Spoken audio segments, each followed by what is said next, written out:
Bienvenidos a Discutamos México. Cualquier cumpleaños merece una fiesta, una celebración, sobre todo si son 100 o 200 años. Pero además de la fiesta, vale la pena reflexionar y discutir sobre cómo se ve el festejado. Discutamos entonces no solamente la fiesta, sino cómo está México en su economía, en su política, en su pobreza, en su desigualdad. Y hoy nos toca el tema de desigualdad.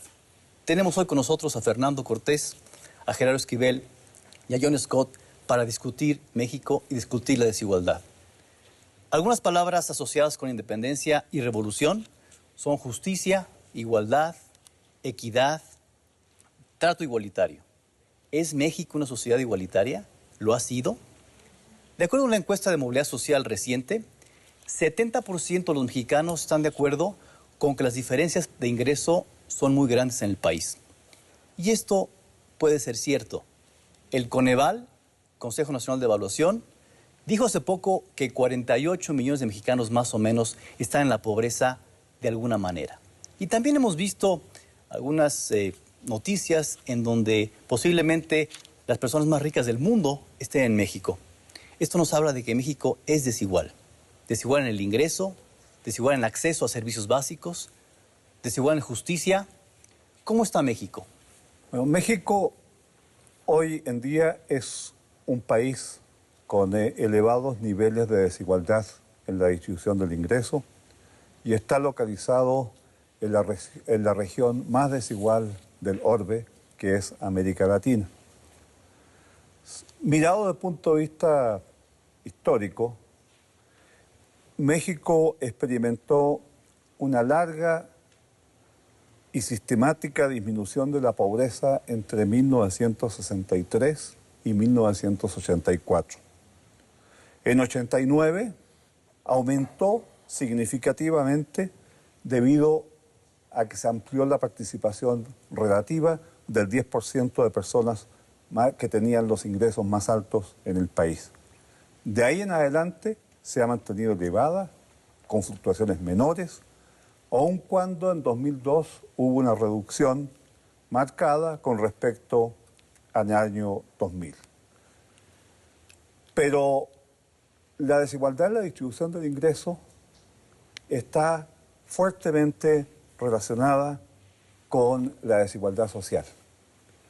Todas las variables sociales consideradas por Coneval en la medición multidimensional de la pobreza muestran una relación inversa con el ingreso. A mayor ingreso, menor proporción de personas con carencias sociales. O sea que vivimos en un país desigual y una región desigual. ¿Es cierto? Estamos más o menos en el 10% de países más desiguales del mundo y estamos claramente en la región más desigual del mundo. En México creo que uno de los datos, hay dos datos que yo quisiera enfatizar que son particularmente desafortunados, graves. Uno es la permanencia de la desigualdad, sobre todo, como tú lo mencionaste, después de dos movimientos políticos importantes, motivados en gran medida por justicia distributiva en algún sentido o en el otro, ha permanecido en niveles bastante altos. Y el segundo es que la desigualdad se da también, como mencionaste, en múltiples dimensiones, y esa correlación es accidental, digamos. Es justamente porque tenemos desigualdad del ingreso, que tenemos desigualdad en educación, y porque tenemos desigualdad en educación, que tenemos desigualdad en ingresos. O sea, se alimentan mutuamente, ¿no? Y sea en salud, tenemos brechas dramáticas regionales, aún en indicadores con mortalidad infantil, ¿no? Hay de los municipios más pobres a los más ricos, hay una diferencia de 10 veces, ¿no? Más de 1000%. Es una diferencia dramática en niveles de vida, en oportunidades muy básicas de vida y pues en derechos políticos y en acceso a la justicia, en dimensiones que normalmente no podemos medir muy bien, ¿no? Yo diría que esos dos son los factores, pues los retos más grandes que enfrentamos en términos de desigualdad. ¿Cómo lo ves, Gerardo? Sí, bueno, estoy de acuerdo con Fernando y John. Además de eso, también quisiera mencionar el hecho de que tenemos una gran desigualdad regional, que es algo que pocas veces se toma en cuenta en esta discusión. El ingreso per cápita en lugares como el Distrito Federal o Nuevo León, que son los estados más ricos del país, o las entidades más ricas del país, es aproximadamente 4 o 5 veces más que el ingreso per cápita en los estados pobres como Chiapas, Guerrero, Oaxaca. Entonces, la desigualdad efectivamente tiene estas múltiples expresiones en acceso a bienes y servicios, bienestar, por supuesto, insisto, y una característica importante también es este hecho de la desigualdad regional. Pero yo sí creo, al igual que John, que la característica más importante de la desigualdad en México no solo es que es muy elevada, sino que ha sido aparentemente muy difícil de reducir. Solo ha habido algunos periodos muy peculiares en México, ya mencionó Fernando algunos de ellos, en los cuales se ha logrado reducir la desigualdad, ¿no?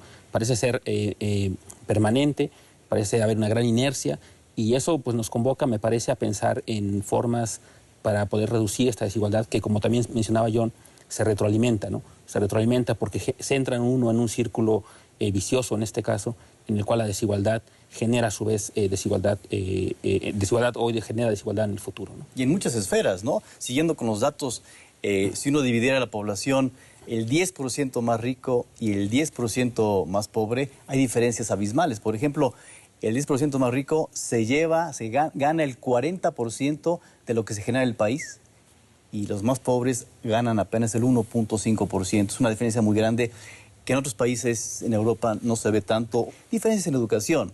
4 años de educación más pobres, 15 años de educación la gente más rica. Son diferencias importantes. Y hablemos, por ejemplo, de género también, ¿no? Hay diferencias de género importantes. Solamente el 20% de los y las senadoras son mujeres en México. Y, por ejemplo, diferencias de nutrición.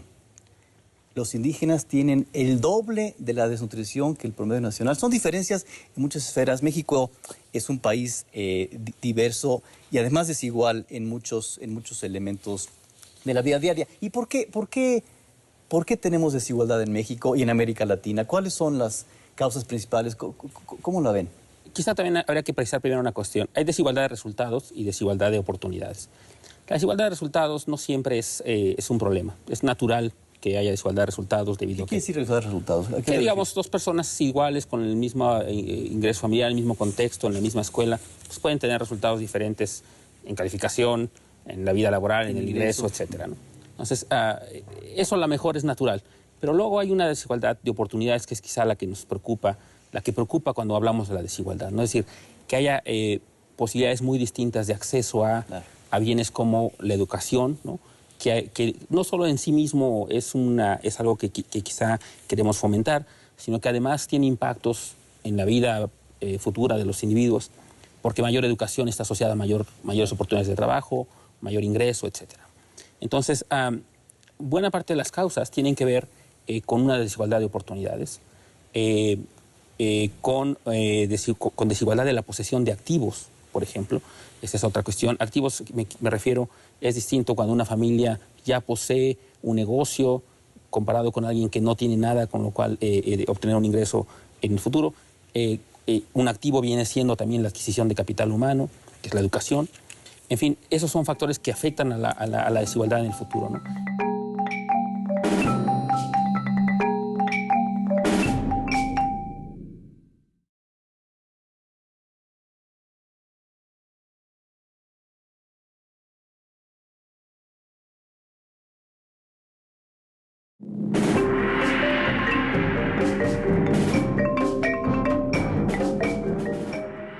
Es distinto cuando una familia ya posee un negocio comparado con alguien que no tiene nada, con lo cual obtener un ingreso en el futuro. Un activo viene siendo también la adquisición de capital humano, que es la educación. En fin, esos son factores que afectan a la desigualdad en el futuro, ¿no? Yo quisiera enfatizar este tema, dos temas. Uno es esto de que, en efecto, ese 70% que citabas de gente que considera que era demasiado alta la desigualdad en México, seguramente en general está pensando en desigualdad de oportunidades y lo que eso provoca en términos de desigualdad de ingreso. Y creo que pues, sí hay mucha evidencia sobre desigualdad en México que indica que no es desigualdad en esfuerzo, por todo lo contrario, ¿no? Los pobres son los que más esfuerzo laboral, más horas trabajan en México.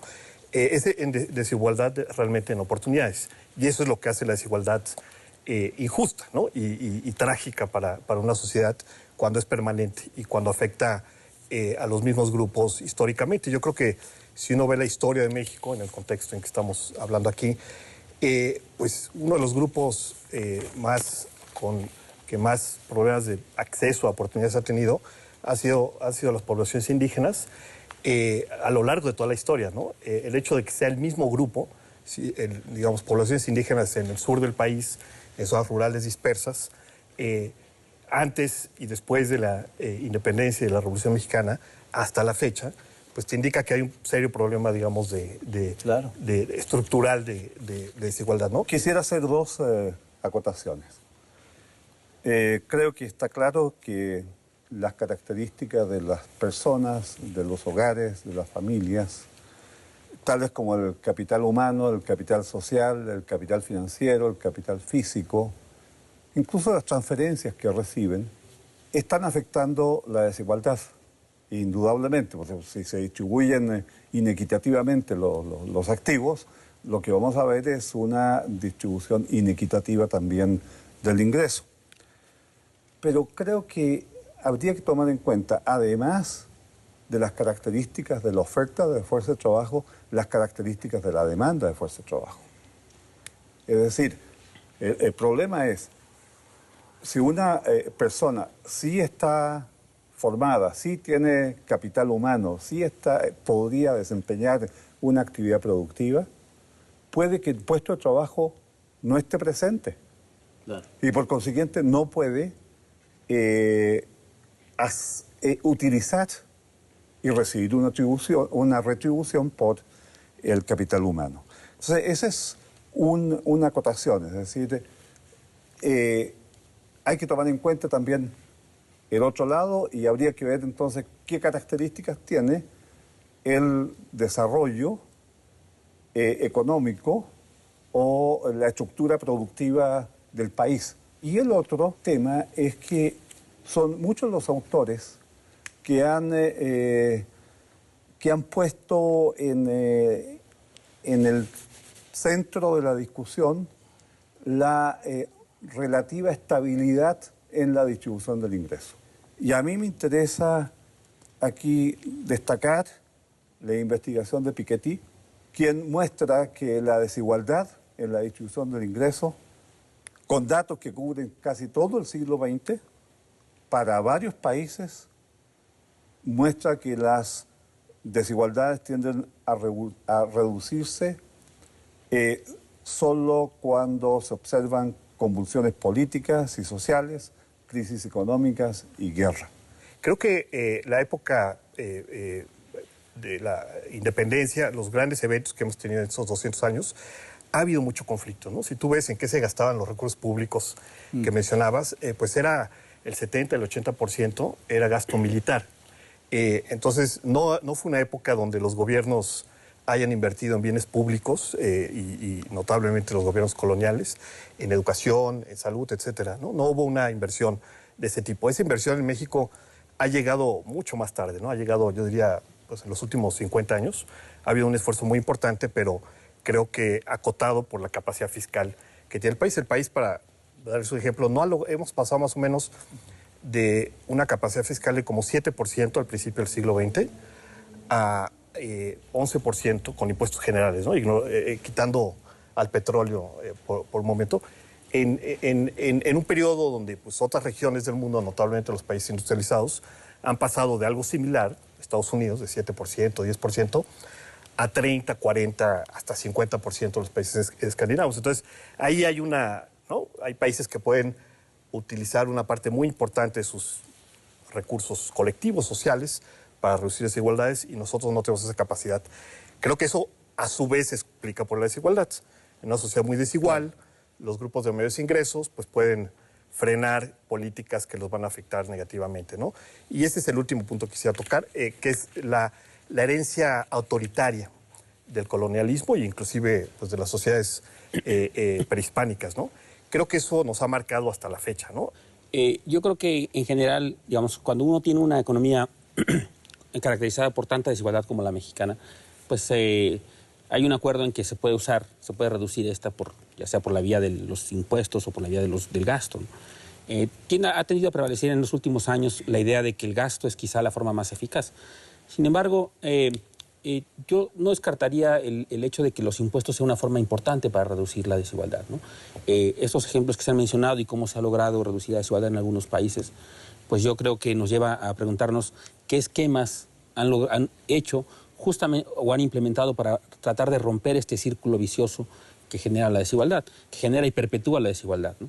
Y la parte del fiscal me parece que es importante, con impuestos que tienen esa característica, ¿no? De ser progresivos, es decir, aplicarle una tasa impositiva más alta a quien gana más o a quien tiene un activo más valioso, etc.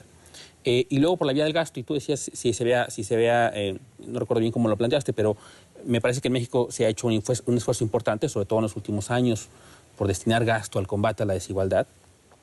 Desafortunadamente me parece que hasta ahora ha sido insuficiente en términos quizá tanto del monto como en términos de la canalización apropiada de a dónde se ha dirigido, ¿no?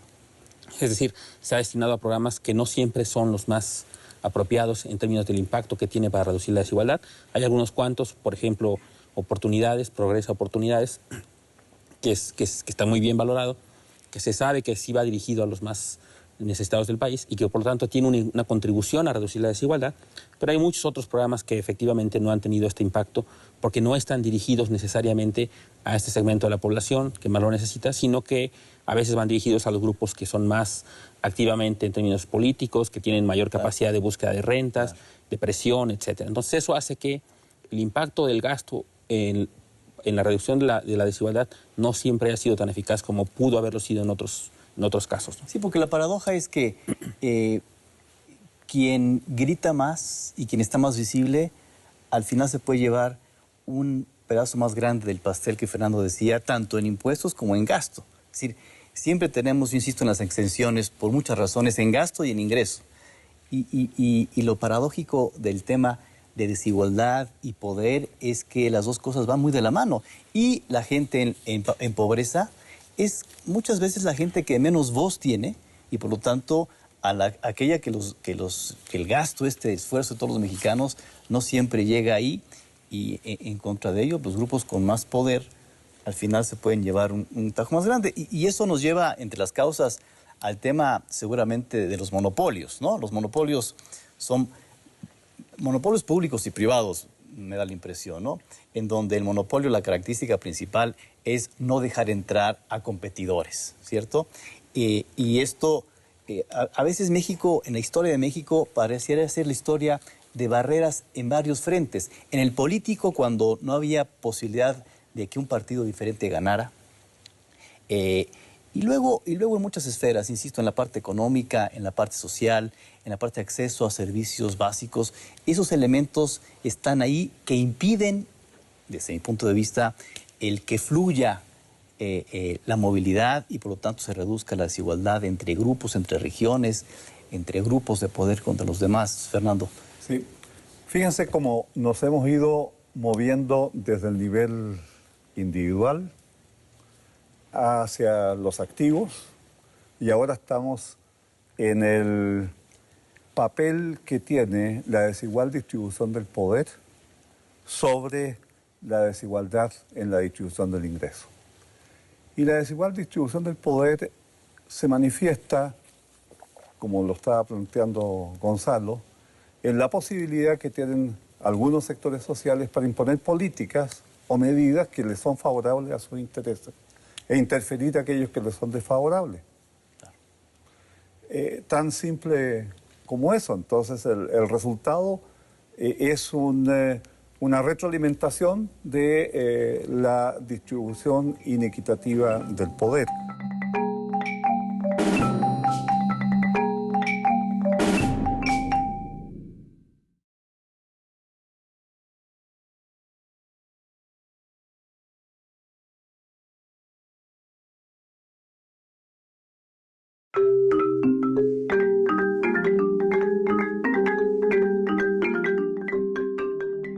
En la posibilidad que tienen algunos sectores sociales para imponer políticas o medidas que les son favorables a sus intereses e interferir a aquellos que les son desfavorables. Tan simple como eso. Entonces el resultado es una una retroalimentación de la distribución inequitativa del poder. Y esto lo quisiera yo ligar con la herencia autoritaria del colonialismo a la que se refería John, porque habría que preguntarse si esta distribución inequitativa del poder, que interfiere en el libre funcionamiento de los mercados y encontrar las soluciones óptimas para el desarrollo de la sociedad y de la economía, si esto tiene esta herencia autoritaria del colonialismo, es la que también explica la tolerancia que tenemos en nuestros países en América Latina a la desigualdad. Es decir, en otras culturas hay un rechazo a la idea de la desigualdad. Y para nosotros es pan de cada día, la encontramos en nuestra vida cotidiana y pasamos sobre ella como si nada. Entonces hay un aspecto cultural también metido aquí, que probablemente se surge o tiene sus raíces se hunden en la constitución misma de estos países. Y esto a mí me llama mucho la atención porque si bien hubo una época que yo diría que está hasta mediados de los 90 y desde los 70, en que fue muy difundida la tesis del goteo. Es decir, a mayor desigualdad, en algún momento vamos a tener mayor crecimiento económico. El día de hoy, esa tesis ya quedó en el pasado y los economistas están en acuerdo de que es al revés. Menor desigualdad provoca o trae consigo mayor crecimiento económico.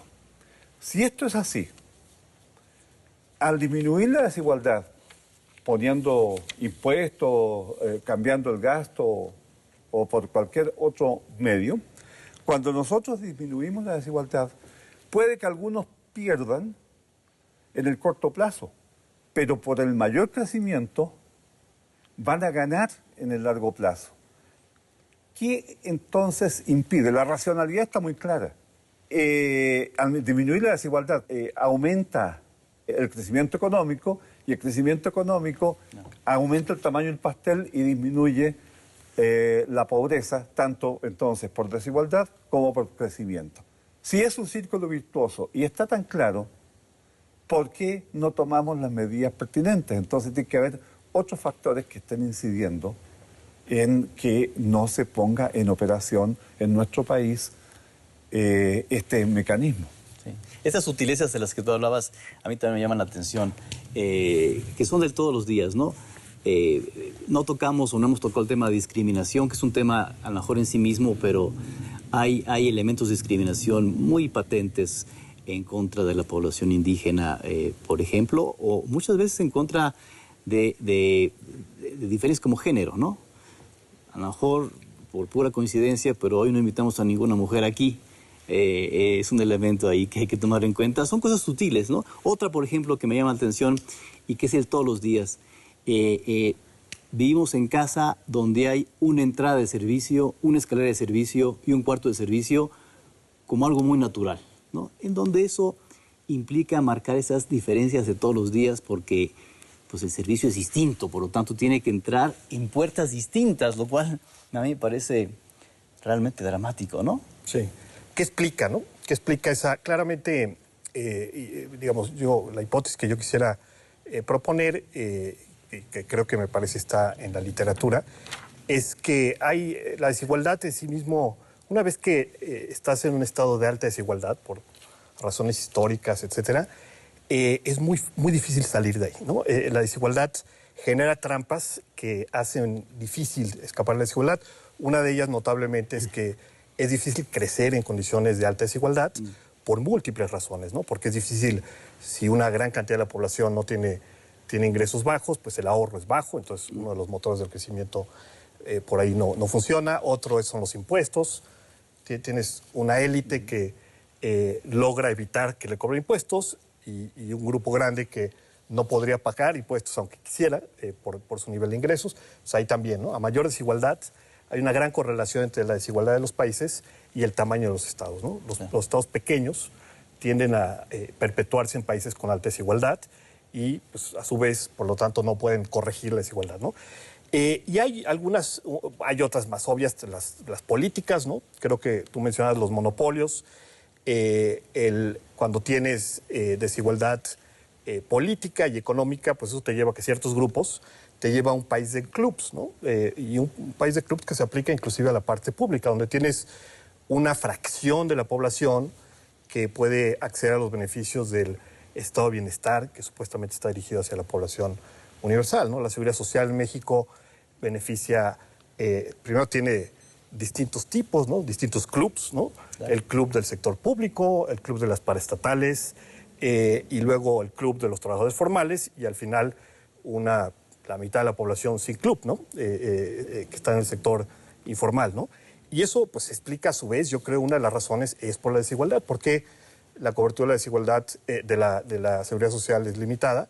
Pues porque tienes que pagar un costo de entrada para acceder a ella, y si tú tienes bajos ingresos, que son las contribuciones a la seguridad social, casi por definición no puedes pagarlo, ¿no? La seguridad social contributiva, pues, está financiada de esa manera, ¿no?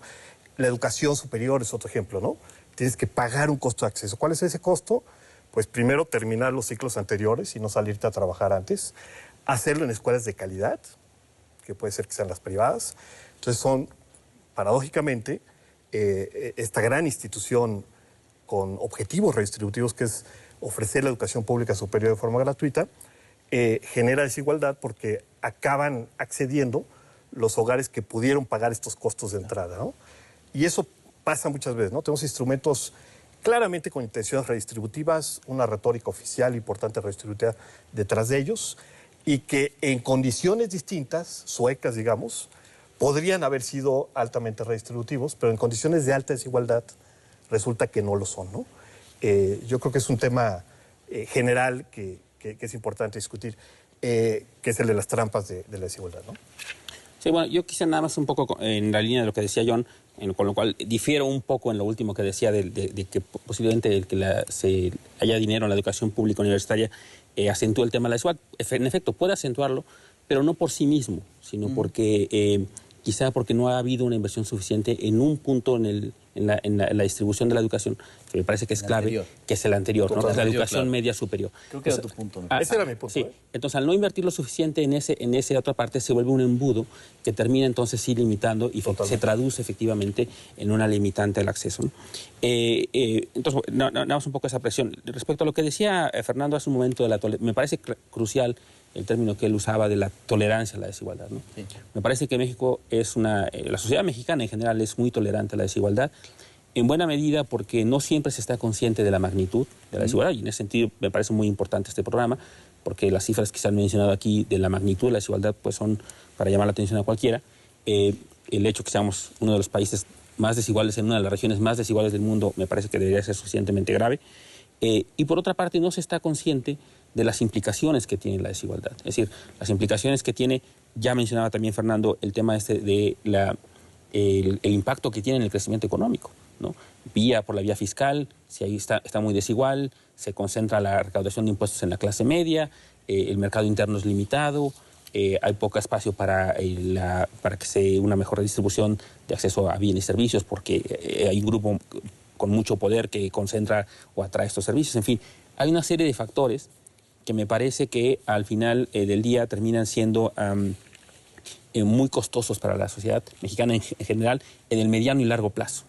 Entonces, claro, ante los incentivos que tienen segmentos de la población hoy en día para bloquear reformas, para bloquear medidas de gobierno que podrían mitigar la desigualdad, pues el costo no solo es la desigualdad hoy, sino es capacidad de crecimiento en el mediano y largo plazo y por supuesto, desigualdad en el futuro, ¿no? Entonces, en ese sentido me parece importante sí reflexionar sobre el tema de la magnitud, que es altísima, y de los costos que implica la desigualdad, que son estos que se han estado mencionando.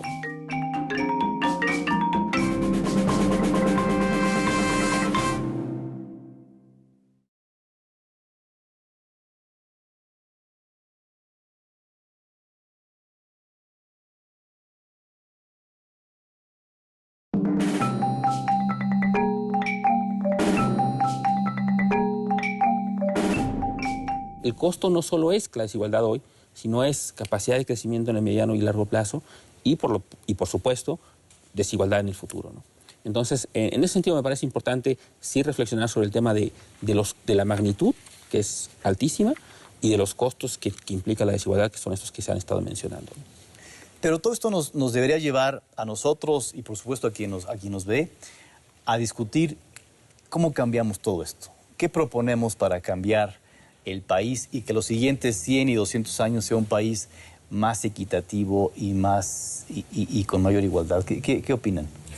¿Qué hace que un hogar pobre en México, que vive en el sur, en una zona rural dispersa, tenga oportunidades reales, económicas, prácticamente inexistentes, ¿no? De movilidad, de trascender su situación y de que las siguientes generaciones lo hagan?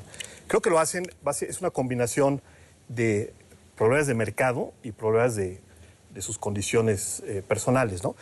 ¿Cómo le podría, digamos, el problema grave no es que tengamos esos pobres hoy en día en Chiapas o los hayamos tenido en el pasado? El problema grave es que no cuente ese hogar con mecanismos para rebasar su situación, para salir de ella. ¿Y cuáles son los mecanismos que tendría que tener? Bueno, tendría que poder acumular activos, cambiar su situación de bajos activos. ¿Cómo le haces para acumular activos? Bueno, puedes ahorrar, puedes pedir prestado para invertir en tu educación, excepto si no existen los mecanismos necesarios en los mercados para hacer eso, ¿no? Y notablemente, en la parte educativa, en la parte de crédito, la cobertura del crédito en México es también, como sabemos, tremendamente limitada, y ahí entran los monopolios, ¿no? Si tienes un sector importante para que la población pueda moverse económicamente, pueda aprovechar oportunidades de negocios que identifica, etcétera, pero solamente una fracción muy pequeña de la población en la práctica puede acceder a esos recursos financieros. Entonces, no nada más estás desperdiciando una parte importante de tu población en términos de crecimiento, y ahí está la relación entre crecimiento y desigualdad, sino además estás condenando a una buena parte de tu población a la pobreza permanente. ¿Cómo le haces para resolverlo? Bueno, en parte es una cuestión de gastar en microcréditos, etcétera, pero en parte es una cuestión de cómo le haces para resolver fallas de mercado, digamos, cómo le haces para que funcionen las instituciones financieras, ¿no? Y lo mismo se aplica a otros insumos importantes, notablemente la educación. ¿Por qué este hogar no puede acumular activos educativos y por esa vía salir, ¿no? Yo creo que crecientemente lo puede hacer hoy en día mucho más que en el pasado, ¿no? Su educación, la educación de sus hijos seguramente es mucho mayor que la educación de los padres, pero si la calidad de esa inversión educativa que ha hecho no es comparable con la calidad de del resto de la población en educación pública o privada, entonces tiene un serio problema para moverse. Entonces, mi sugerencia general sería ir del diagnóstico a las políticas públicas, ver qué es lo que le impide a los hogares de bajos ingresos moverse socialmente y cuáles son las herramientas de políticas públicas que tenemos para atacar esos problemas y por qué no lo resuelven, ¿no? Habría que elaborar políticas sociales que le permitan a la población que está en la base de la pirámide social insertarse productivamente en la economía.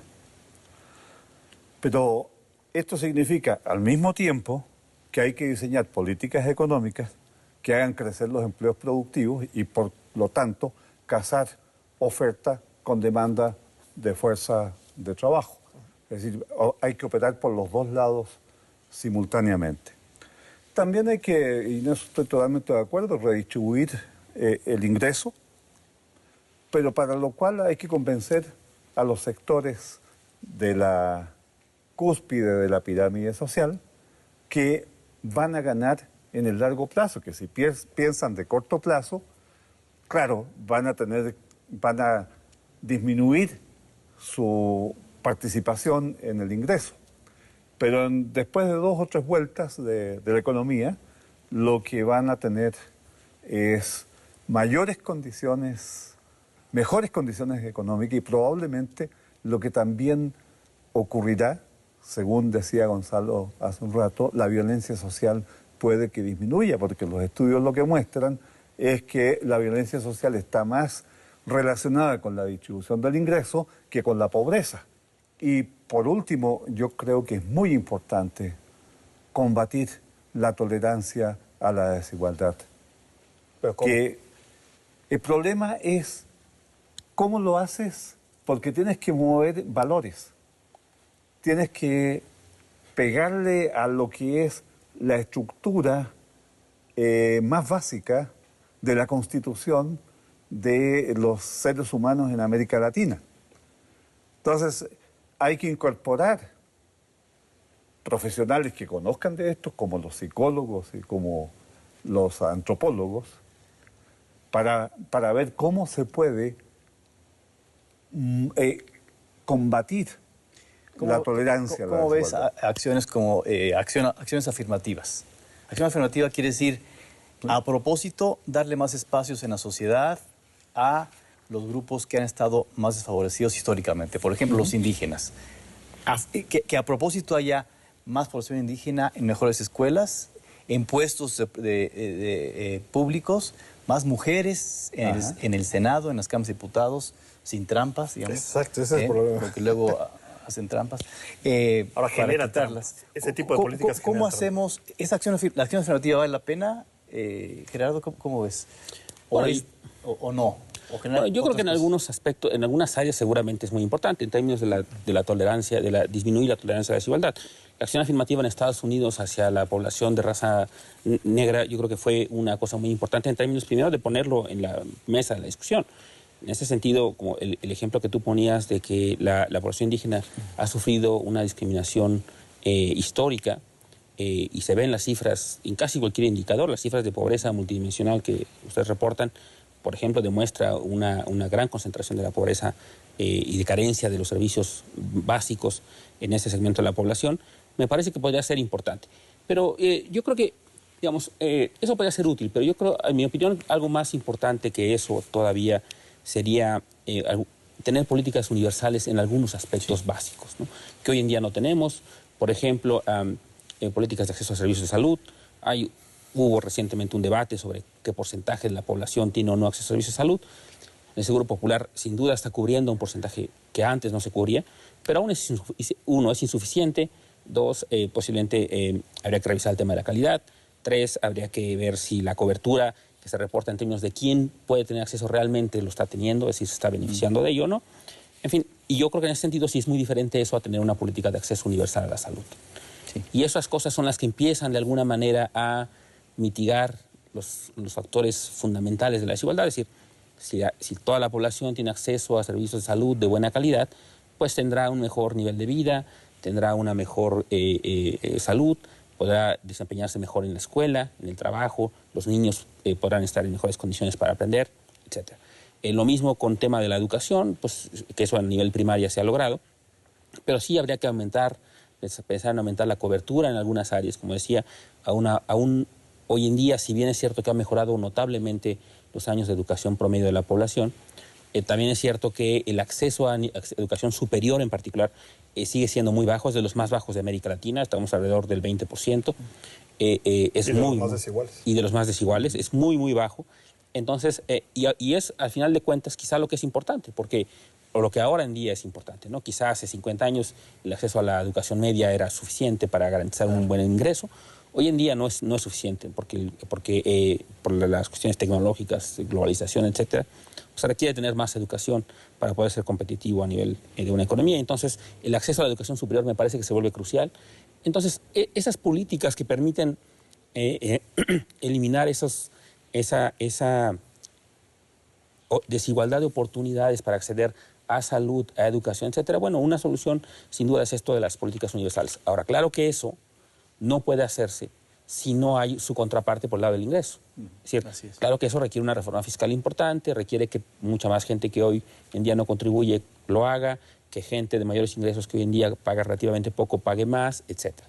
Digo, todo eso cuesta, pero me parece que eso sería una forma muy importante. Es la forma en la que se redujo la desigualdad en los países europeos, por ejemplo, en muchos otros países, que es justamente por la vía de políticas de bienestar social, un piso mínimo financiado por el grueso de la contribución de la población. Entonces, me parece que eso hacia allá tendríamos que movernos y eso sería deseable.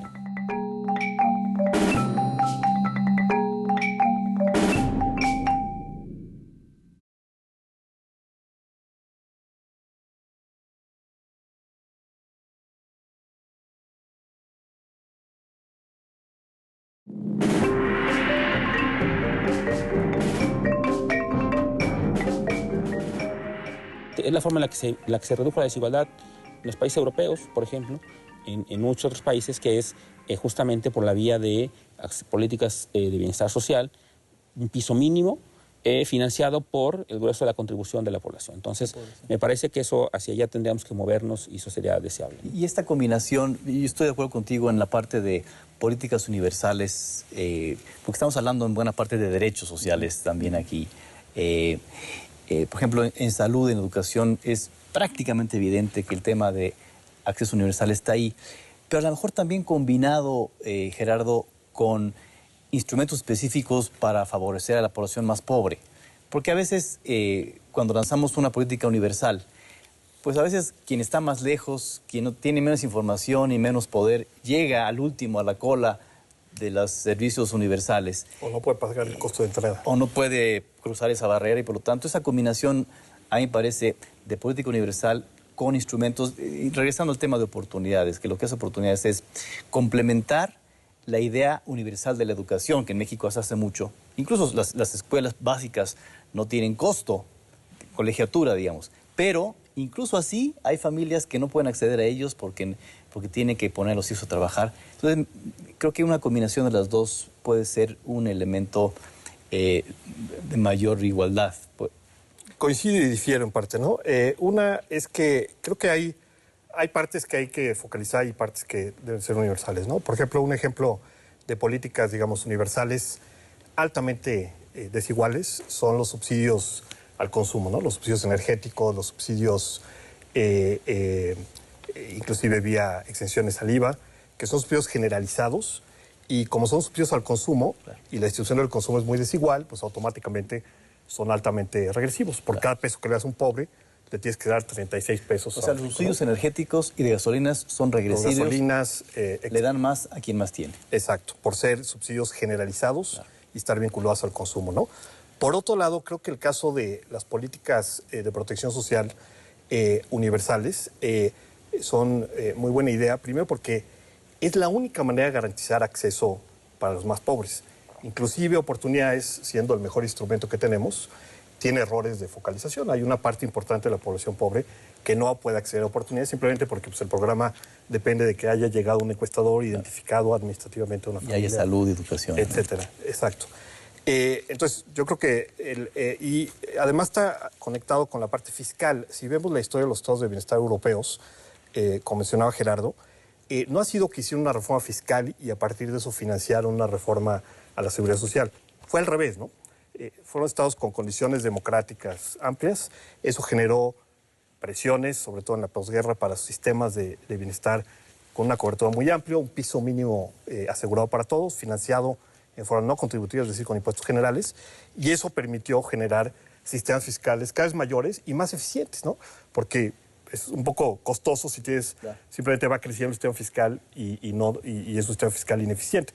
Se volvieron, justamente porque crecieron, tuvieron que volverse cada vez más eficientes. Unas conclusiones, que un minuto máximo, medio minuto cada quien, ¿en qué quedamos? ¿Qué hacemos con México en esta celebración?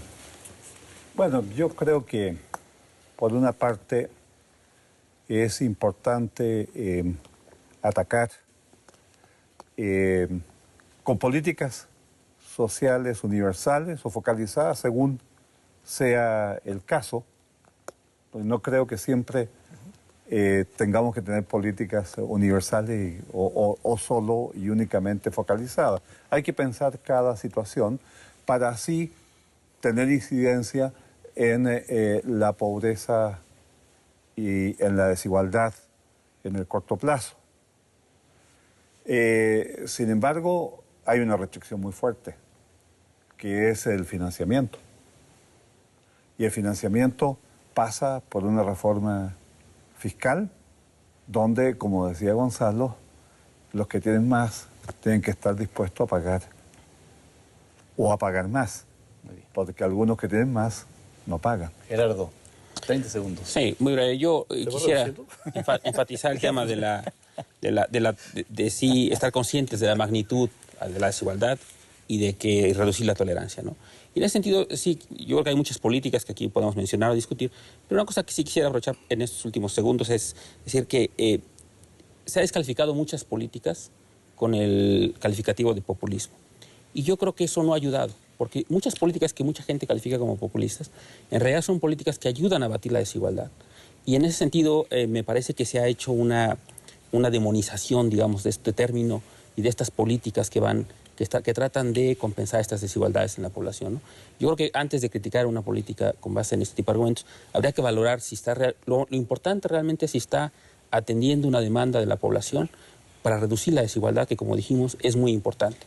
Y en ese sentido me parece que hay muchas políticas que quizá en otro momento se habrían calificado de populistas, pero que son vigentes en muchos países en el mundo, ¿no? Yo creo que cuando hablamos de populismo o neoliberal, estamos hablando de discriminación. Estamos hablando de descalificar sin haber analizado. Cualquier etiqueta pues no es bienvenida en estas discusiones. 15 segundos, John. Quería decir algo sobre los populistas que tienen efectos regresivos, pero no me va a dar tiempo. Entonces, lo que quiero decir es sobre la tolerancia. Yo creo que la parte... es importante entender, yo creo que la herramienta más importante para reducir la desigualdad en un país como México es transparentarla, ¿no? Hacer al público consciente de... Estamos hablando de vidas, ¿no? De gente que muere por un exceso de desigualdad. Desafortunadamente mueren, o afortunadamente, pero mueren en forma crónica, digamos, a lo largo del tiempo. No es un holocausto de 6 años, son muertes que se van acumulando a lo largo de 100, 200 años. Pero son muertes. Yo creo que es muy importante que la sociedad asuma una responsabilidad, todos, como parte de la sociedad de México, sobre el costo que implica para el país, tanto en términos de crecimiento como de oportunidades básicas de vida, la oportunidad de que tu hijo sobreviva más allá del primer año de vida, para todos. Creo que como individuos tenemos que asumir esa responsabilidad. Creo que si hay desigualdad excesiva en México, en algún sentido, es responsabilidad de todos nosotros. Creo que todos podemos hacer algo en distintos ámbitos. Un programa como este, pues lo que puede contribuir es a transparentar el problema e identificar lo dramático que es, el costo dramático de este problema en términos de vidas, ¿no? México es y ha sido un país desigual. Y esto no solamente es injusto, ya lo hemos visto, es contrario a lo que la propia independencia y la propia revolución habían pensado. Una gran desigualdad afecta a la cohesión social, la pobreza, el crecimiento del país. Podemos encontrar muchos ejemplos donde esto sucede en el país. Y creemos que en esta celebración de 200 y 100 años, en la fiesta que estamos llevando a cabo, hay que celebrar los cumpleaños. También intentemos mejorar el país por nosotros y por aquellas personas que estarán aquí en los siguientes 100 y 200 años. Muchísimas gracias por la discusión y esperemos que la discusión continúe en nuestros hogares, ahí en las casas. Muchas gracias.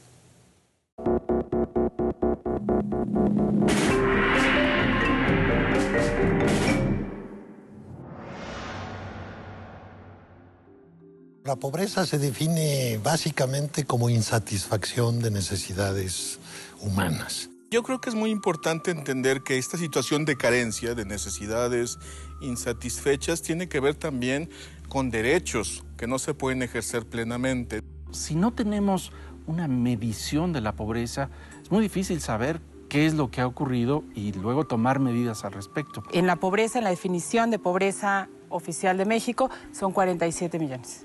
La pobreza es muy reducida, casi inexistente en los países que montaron estados de bienestar. A mí me parece que en un país en donde no hay suficientes recursos como en Europa, un país que tiene pocos recursos como México, focalizar y llegar primero a los que más lo necesitan sí es importante.